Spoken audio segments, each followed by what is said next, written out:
Lord, what a morning. My Lord, what a morning. Oh, my Lord, what a morning. When the stars begin to fall, when the stars begin to fall.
Greetings.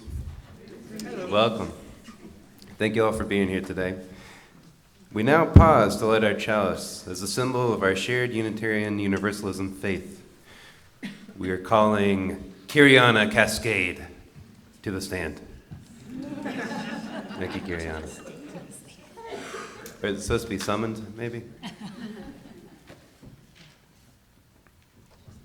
Our chalice lighting words today are by John Donahue, an Irish poet, philosopher, and Catholic priest. May you have the courage to listen to the voice of desire that disturbs you when you have settled for something safe. May you have the wisdom to enter generously into your own unease to discover the new direction your longing wants you to take.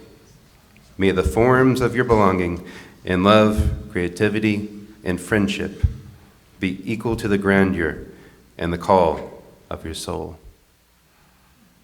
Thank you, Cariana. And now, in the spirit of our beloved community, let us take a moment to greet each other and share in our congregational affirmation.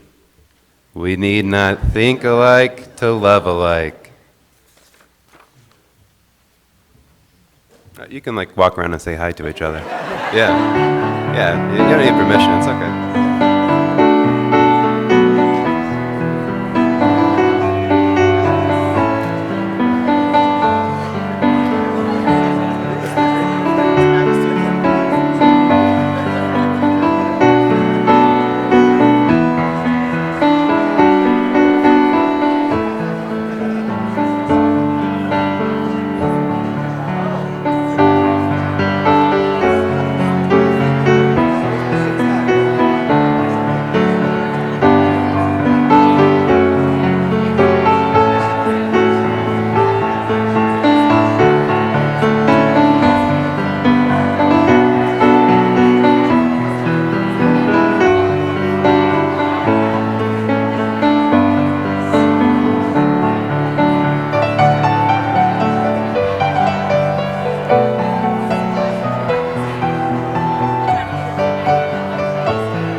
People, I'm ringing the bowl.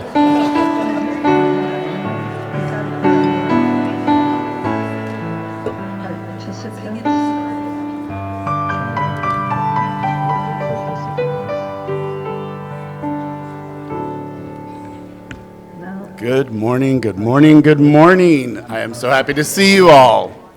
All right, my name is Michael Lukens, and I serve as the Director of Family Ministries here at Emerson, and I want to say hello and welcome to Emerson. I offered a special welcome to those of you who are joining us for the first time, either in person or online. We are grateful you are here and look forward to getting to know you. As a Unitarian Universalist congregation, we affirm the inherent worth and dignity. Dean, you're not muted. All right. Ooh. What's that? Is that me? It's that little scary voice in my head, I guess, that's coming out. I don't know. Wow. Okay, well, we invite the ghost to be here too. So we affirm the dignity of every person through anti-racism, anti-oppression, support for the LGBTQ plus communities, working for reproductive justice, voting rights, and other issues as the world calls us to side with love. We seek to build a beloved community not only here, but in our surrounding area.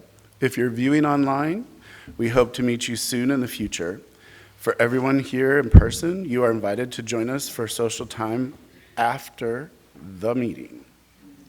So you aren't supposed to leave, okay? You'll get in trouble with my husband if you do, so don't. But when it does happen, it'll be back there in the fellowship hall on the first floor. Today is also another special day for our congregation. This year, it is our bridging of our senior. So we're excited. So for those who don't know, in Unitarian Universalist congregations, when a youth who's been active at our faith formation classes and congregational life reaches age 18 and or graduates from high school, we celebrate this event as a rite of passage with a ritual called bridging. It symbolically marks the transition from youth to young adult. So we're excited to have Michael here. As you will hear a little later in our service, our graduating senior will share his unique understanding and appreciation for how Unitarian Universalism and his experience at Emerson have helped prepare him to cross over Emerson's ceremonial wooden bridge and into life. All right, now if you will rise in body and spirit and sing with us the opening hymn, number 118, This Little Light of Mine.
Now we pause to reflect on matters of the heart and invite Kiriana to come join for placing the stones in the bowl.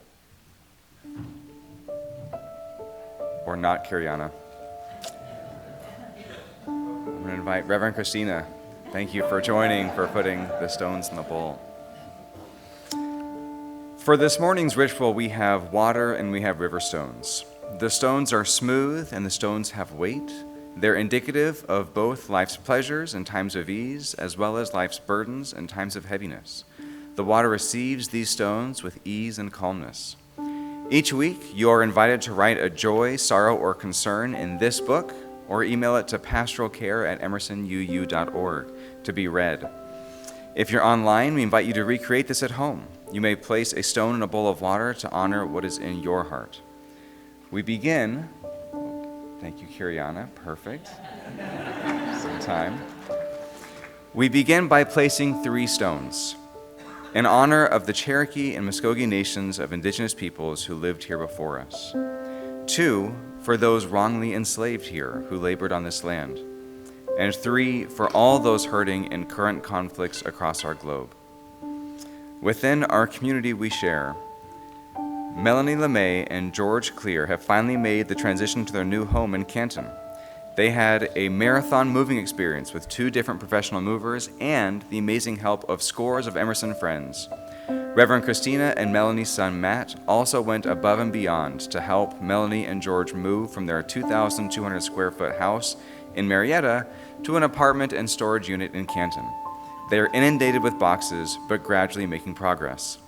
The best part, their commute to Emerson is now just 20 minutes versus their previous commute of 45 minutes.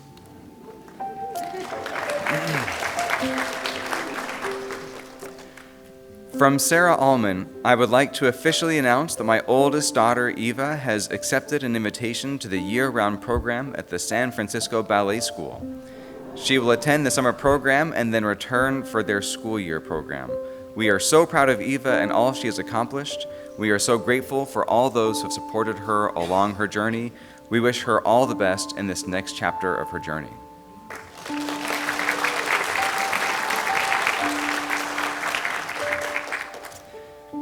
From Nikki and C. Fambro, we are so very proud of both of our children.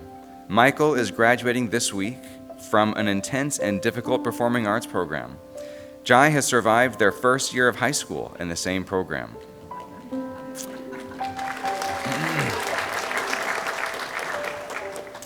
From Kiriana, Satya Grace, and Jasmine, they shared their sorrow that the Girl Scouts of Greater Atlanta have closed our beloved Camp Misty Mountain, which was our family's joyful respite in the North Georgia woods.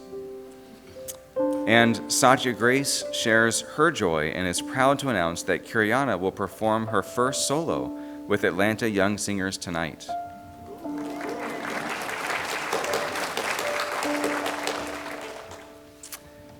In thankful awareness, let us say the Buddhist prayer of loving kindness. Please read the words with me that are printed in the order of service.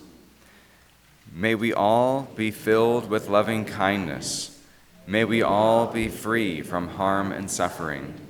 May we all be well in body, heart, and mind. May we all be at peace. Blessed be.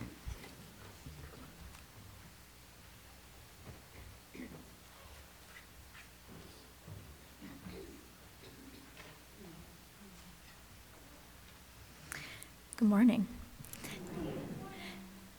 Each week, Emerson shares half of our offering with community partners beyond our walls. This month, we are partnering with the Must Ministries Breakfast Program for Hope House clients in Marietta who are experiencing food insecurity.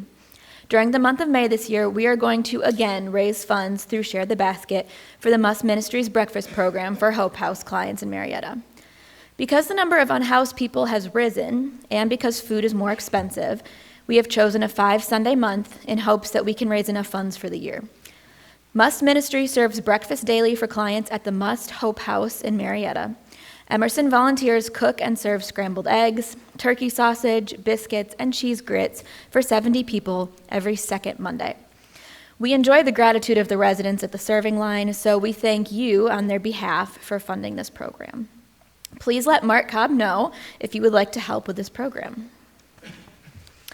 Our partnership with Must Ministries to fight food insecurity is a great way to serve our community. Please give generously to keep these programs going. For those in the sanctuary, as the basket is passed, please feel free to offer a donation or see in your order of service other ways to give. For those online, go to the emersonuu.org, select the Giving tab to donate. For the children and those with a sweet tooth, there are lollipops in the basket too. The morning offering will now be given and received with gratitude.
Can you hear me? Yep, all right.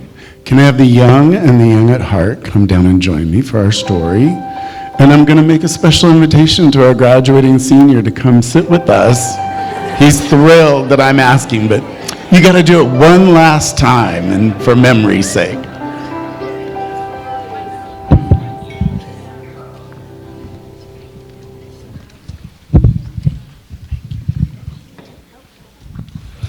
All right. Today's story, hopefully, there we go. Today's story is by one of my favorite authors.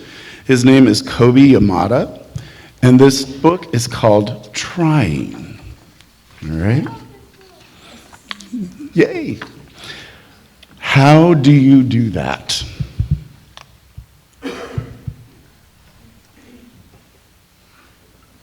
It'll change the picture. We'll get there eventually. There. All right. I didn't realize I had said it out loud, but the sculptor looked over and replied, "You simply do." Oh no, I could never do that. How do you know? He asked. I just know. Confused, I walked away. He must be joking, I thought. But as I left, I couldn't help wonder what it would be like to create something so incredible. When I returned, the sculptor looked over at me and asked, "How is your sculpture coming?" "I'm just here to watch." "The best way to give your talents an opportunity is to try," he responded. "I'd rather just watch. I can't mess up if I watch." "Ah, yes," he nodded. "If you do nothing, it feels safe, but everything stays the same. If you do nothing, there is less to experience, less to love, and less to learn. The fear of failing is the scariest part, and it stops most people from starting. The only way to get to where you want to go is to take a step in that direction, and the best way to do that is to begin." It was all I could think about. Even as I slept, I dreamed of creating beautiful things. I was excited to get started, but as I was working, I realized that something was wrong. With every strike, I felt a little more deflated. With every blow, my disappointment grew. This was not turning out the way I had imagined. Why did I think I could do it? Why had I let myself care about this so much? The next time I saw the sculptor, he asked about my work. I told him it was no good and that I had quit. "Why would you do that?" he asked. "Because it feels awful to want something so badly and then just be disappointed." "Yes," the sculptor replied, "disappointment hurts, but failure is temporary and in many ways necessary. It shows us how something can't be done, which means we are a little closer to finding out how it can. When you first tried to walk, you fell, but you picked yourself up and tried again. You were willing to fail over and over and over, and that is why you succeeded. How do I know this? You are standing in front of me now." I had tried and I had failed. Now he was asking me to try again. What good would that do? I had already proven I couldn't do it. But if I was honest, I wanted to believe I could. So even though I worried that I wasn't good enough, I decided to try again. I worked and worked, then worked some more. And while I could see it was a little better, it still wasn't at all what I had wanted it to be. I stormed up to the sculptor. "See, I told you I wasn't any good, and this proves it. Are you happy now?" "Yes," he replied. "I'm happy. It is good to see you sculpting." "But it's terrible. I don't even know what I'm making anymore." "You're making progress," he explained. "I see talents emerging. I see risks being taken. I see courage. I see caring. I see perseverance. Yes, I see much progress indeed, and I hope you will keep trying." I tried again and again and again. As I stepped back and looked at my work, I had to admit, I wish I was better. I went to talk to the sculptor, and he asked me to go for a walk with him. He said, I know it can be hard when things don't turn out as you had hoped, but be proud of your failures. I know I am, every one of them. I can't imagine you ever failing. He laughed, more times than I can count. But each time you fail, you get a little smarter, a little braver, a little stronger. The truth is, we are all failures. The dreamers, the doers, the creators. Being a failure means you loved something, you cared. It means you stepped forward and you didn't hold back, you tried. That is why I brought you here. He gestured to the statues around him. These are my friends. These are my failures. And I am grateful for every one of them because they helped me become who I am today. I will tell you a secret, the sculptor said. I am now much closer to the end of my life than the beginning, and time passes whether we have courage to do something good and worthwhile or we don't. It's been a year since he's been gone. I will always treasure the time I spent with him, and I will never forget our conversations or what he taught me. When we make it safe to fail, we make it safe to succeed. How do I do that? The end. So, I read that especially for Michael, because at some point you get a copy of this book to take with you into the world to remind you to keep trying, because college isn't easy. So we're going to be very proud of you. All right? Shall we sing our song of dedication? Everybody stand. The words are printed on your order of service.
Michael, you can sit for a second.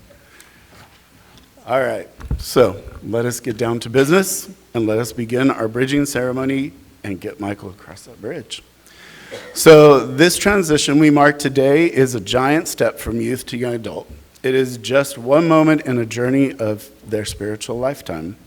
As we look back on all that has led up to this day, it is important to acknowledge the loving and caring role of their parents, his family, and his friends.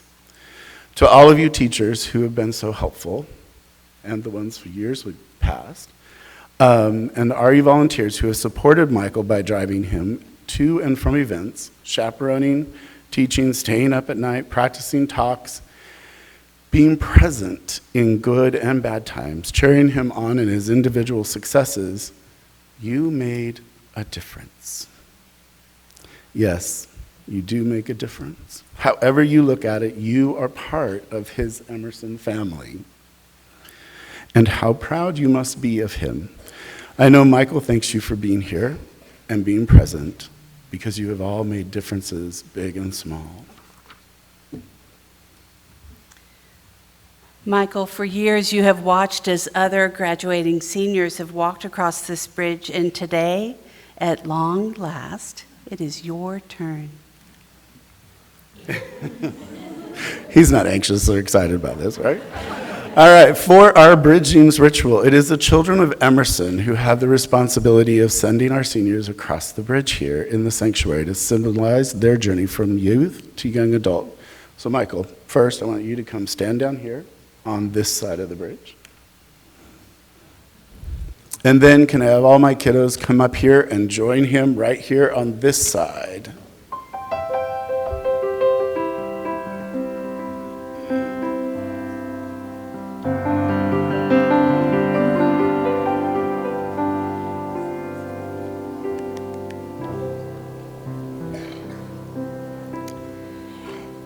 And it is the adults in the congregation that have the responsibility of welcoming these bridging adult youth into young adult life.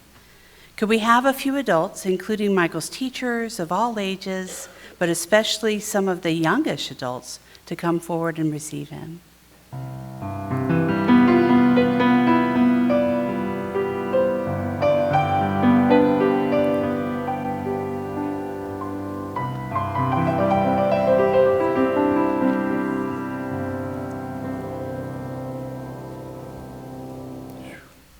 All right, Michael, are you ready for this?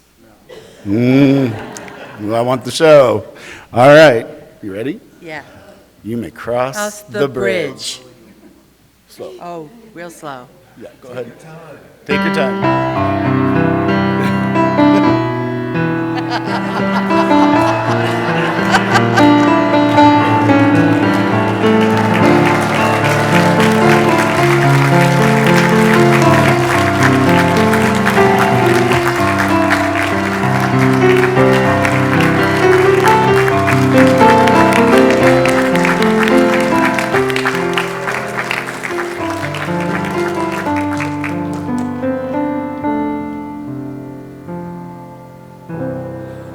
When I asked what song he wanted to cross and it came across as My Way, that is so Michael.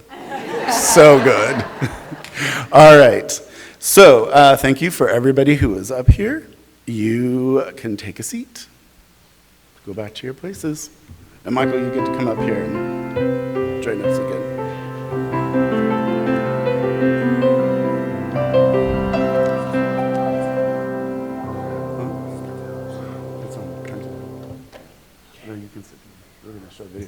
So, yeah. Okay. All right, so we have a video for you.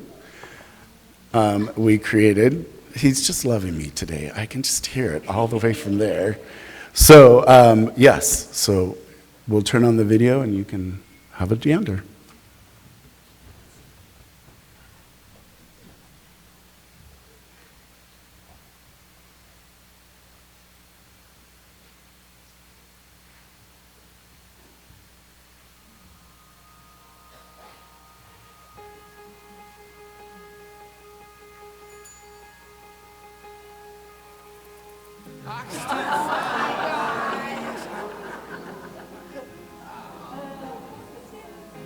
Riding on my bike with eyes closed, I could name every girl that he took out. And from my memory dial his house phone. Can you take me back when we were just kids? We weren't scared of getting older, yeah. No one knows you like they know you, and no one probably ever will.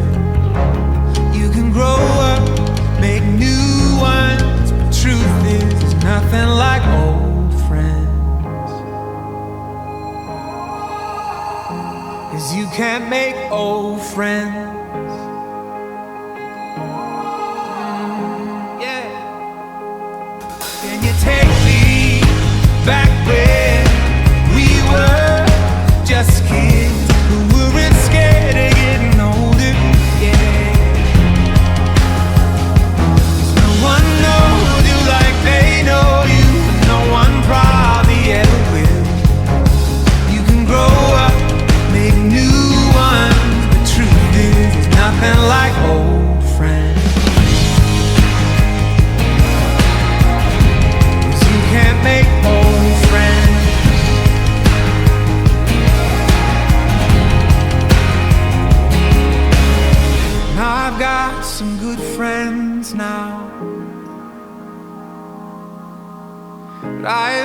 seen their parents' back porch. It wouldn't change how things turned out. But there's no one in this time zone who knows what inline skates that I wore.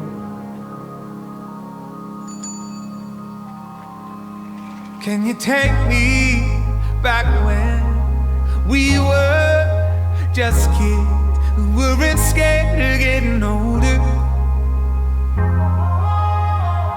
'Cause no one knows you like they know you, and no one probably ever will.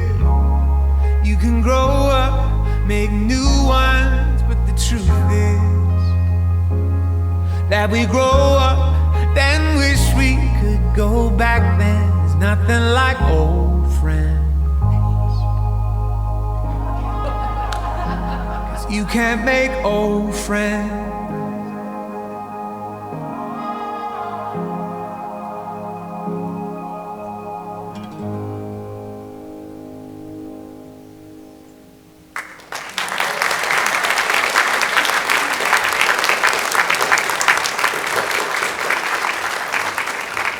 Congratulations, Michael. That was fantastic. I loved seeing you dressed as the Screaming Latka. It's my favorite. My name is Bruce King. I'm the music coordinator here. And this morning, come on up, guys. We have a special anthem for the senior crossing. It's called My Own Superhero, which is a great song about being your own superhero, which is not a bad idea, Michael, by the way. Be your own superhero. So Peter Golbitz and I have been working with the middle school age kids this fall, and we're going to take a break for the summer like everybody else, but we will be back August 5th. So if you have a child of that age that wants to get into some music, they might already be on an instrument, or they might want to learn something new. That's who's going to perform today with the help of our choir. So I hope you enjoy. Thank you so much, and thank you for our soloist.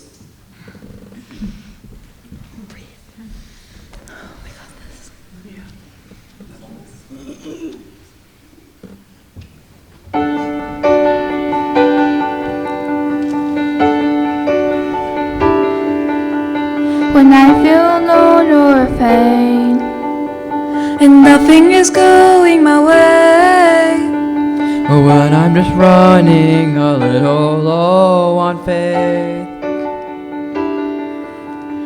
that's when I just got to believe there's power and courage in me. And whatever happens, the good days and bad ones, I will stand and say, I can climb this mountain, I can brave the storm, I can be amazing. There's no telling now how far I'll go when the day needs saving. It starts with me, I know. So I will move, I will rise, I will choose, I will try to be my own superhero.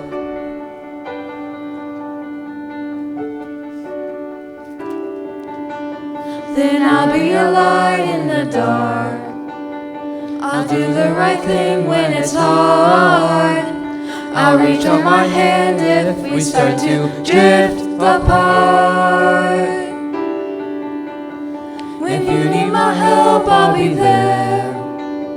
'Cause we superpowers are meant to be shared. We're brighter together and stronger than ever, hand in hand and heart to heart.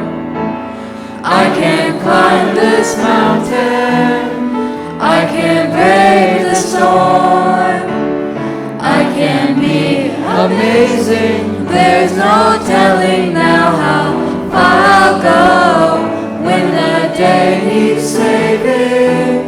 It starts with me, I know. So I will move, I will rise, I will choose, I will try to be my own superhero.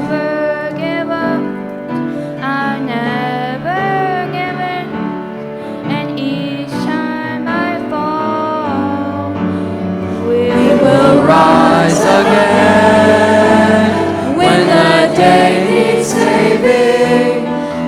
abides with me, I know. So I will move, I will rise, I will choose, I will try to be my own superhero. Oh, I will be my own superhero.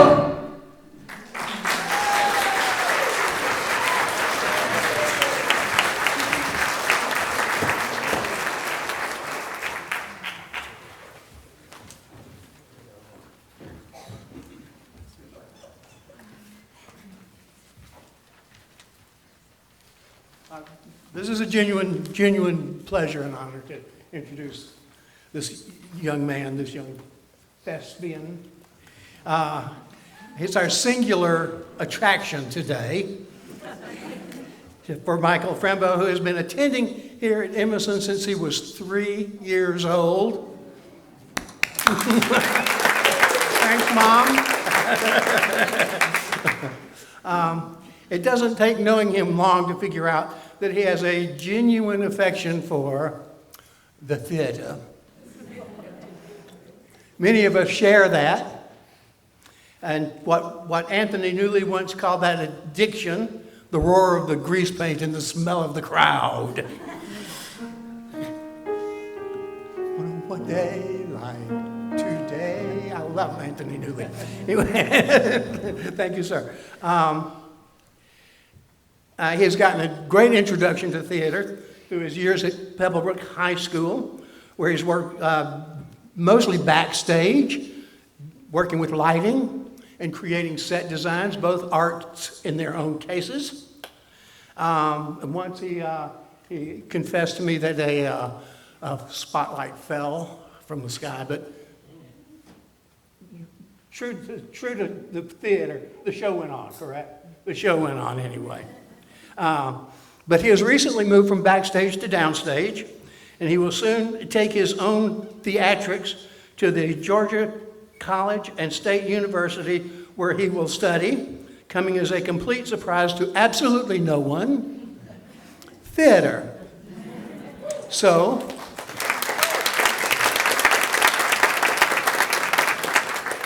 but soft. What light through yonder window shines? It is Michael.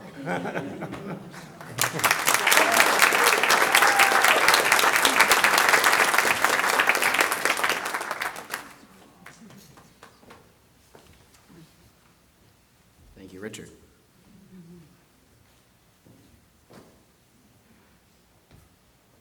I wrote a little something, to express my gratitude for Emerson and for people I care about outside of my family, so you guys don't get any shout-outs this time.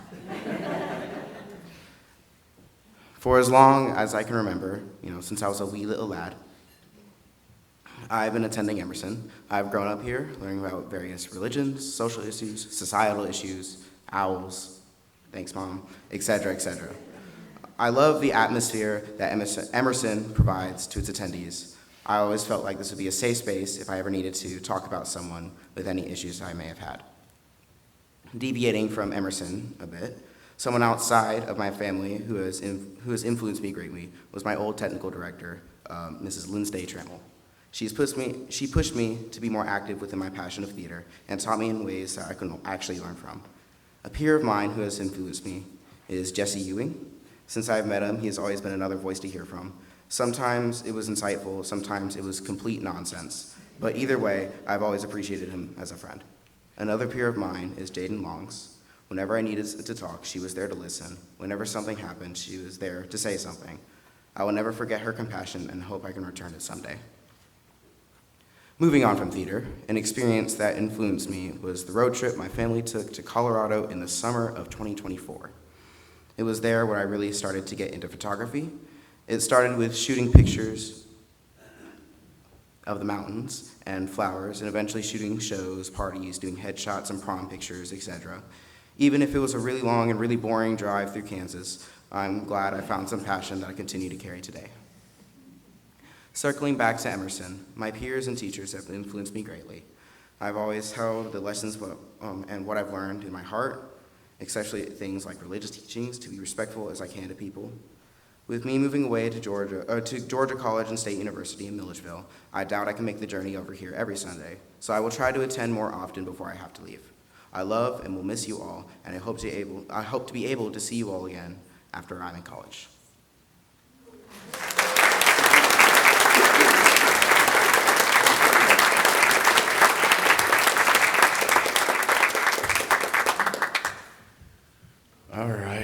All right. So, first, let me give a couple of thanks here that we've moved along here. That song that you did was great.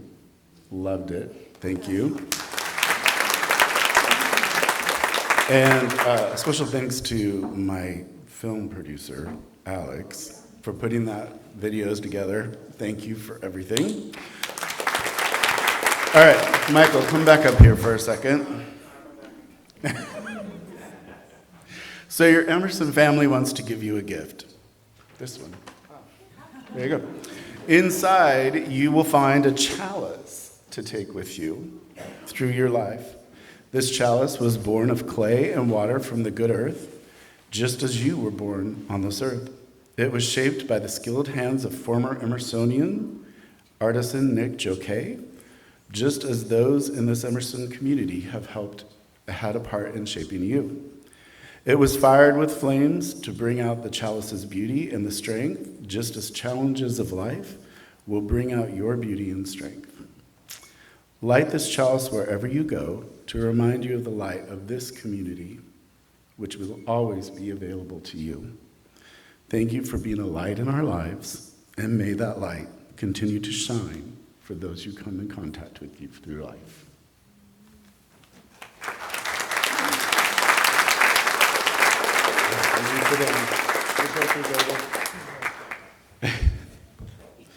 All right, so now you get to hear from me for a couple of minutes as a closing thought. But one thing I love about bridging in Unitarian Universalism is that it reminds us that growing up is not just about moving forward, it is also about being witnessed. Today is not just simply a celebration of a graduation. It is about pausing long enough to say, we've seen you. You, perhaps even more importantly, we are saying we are grateful for you and who you are becoming. Because one of the strange things about growing up is that the world teaches you to believe in your life, or believe that your life will be measured by the moments everyone sees, the awards, the grades, the acceptance letters, the milestone applause. And those things matter, don't get me wrong. They're important. But the people, Michael, who truly love you know something different. They know that who you became is usually shaped in the quieter moments, in moments when no one is looking. There's a quote by an author, David Brooke, that says, "Character is built not through grand gestures, but through small acts repeated over time." And I think that is deeply true. Character building is a quiet activity. It is built in the way you treat someone when there's nothing to gain, in whether you choose kindness when frustration would be easier, in whether you're showing up after being disappointed, in whether you allow yourself to remain soft in a world that often rewards hardness. And one of the beautiful things about a congregation, all of you, is that we get to witness those quiet moments. A congregation gets the rare privilege of watching someone become themselves slowly. Not all at once, not perfectly, but year after year. We watch our children become thoughtful. We watch our uncertainty become confidence. We watch awkwardness become authenticity. We watch our young people begin to understand not only what they believe, but who they want to be in this world. And it turns out that science tells us something very similar. One of the longest, I think it is actually the longest running study on human happiness, and well-being is conducted by researchers at Harvard University. And it's been going on for more than 80 years they've been doing this study. So there's some validity to what they're saying. But they discovered that the greatest predictor of a meaningful and healthy life was not achievement, it isn't wealth, and it's definitely not status. So what is it? It was relationships. The feeling that we are loved, supported, and truly known. So what does it mean for all of us that are gathered here today? Community matters. The people who encourage us, guide us, challenge us, forgive us, and love us quietly shape who we become. So in many ways, this community has not simply watched you grow older, we've watched you grow into yourself. We have seen moments of laughter, moments of uncertainty, moments of courage, moments when you probably didn't even realize people were paying attention, but they were. People noticed the way you carried yourself, the way you interacted with the younger kids, the way you showed up in community, the way you personally slowly unfolded into something more confident, more grounded, more fully you. And the truth is, that matters far more than most of the things the world will have you put on a resume. So I think what makes a person extraordinary is very simple. It's not perfection, it's not popularity, it's not achievement alone, but it's presence. The ability to make others feel seen, safe, valued, less alone, and those qualities are almost always found quietly. Not in front of crowds, not up here on stages, but in ordinary moments. I'm watching time. Okay, I'm going to jump ahead just because we're running low on time. But I think it's important to say out loud, because the world your generation is inheriting is complicated, you are growing up in a time of enormous noise, a world that tells our young people that they have to achieve more, perform more, be more. A world that confuses visibility with value. But our faith tradition teaches something else. We encourage our young people to question deeply, love boldly, and help bend the world towards justice. And I will tell you, they will question deeply. I know from personal experience. Trust me.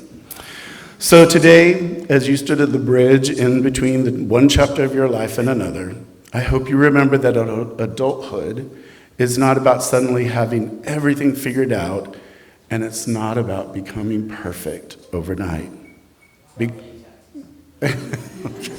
See, question, always questioning. Because long after people forget resumes, awards, and titles, the people whose lives you touched will remember how you made them feel. They will remember who you were when no one was looking. And from what I've seen, the person you are becoming is someone this world deeply needs. We're proud of you, Michael. All right, shall we rise in body and spirit and sing our closing hymn, number 168, One More Step. One more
We'll need Kiriana back up here for a brief moment.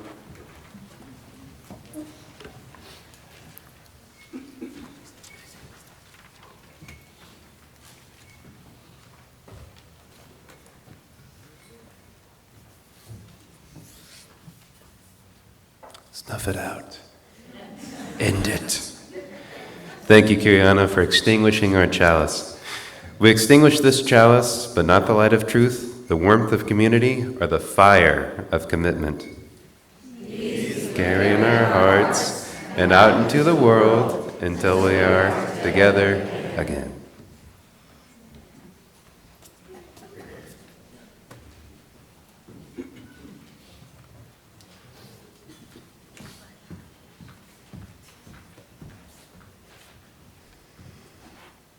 As the minister here, I would like to tell you that some of you are new to our congregation and new to our faith. And one of the things we do in this summer is there's an invitation for you to collect water from the places that you go or live or experience beauty and wonder. And we have a water ceremony in our in-gathering service in August. And those waters are poured sometimes in representation because you wanted to go on a big trip and you're dreaming of it. Sometimes it's water from the pool that you swim in, or maybe even a lake or a river or an ocean that you go to. So a good reminder for the summer is to collect water. We used to have old film canisters when I was a kid, and those were perfect for collecting water, but a water bottle is another good reminder. And for the youth and the children in this congregation, today is a big day. You're going to go out into the parking lot and enjoy your end of the year religious education party. And parents, when you're done with the congregational meeting that will happen right after this service, you can come out and grab your kids or maybe even jump in the bouncy house too.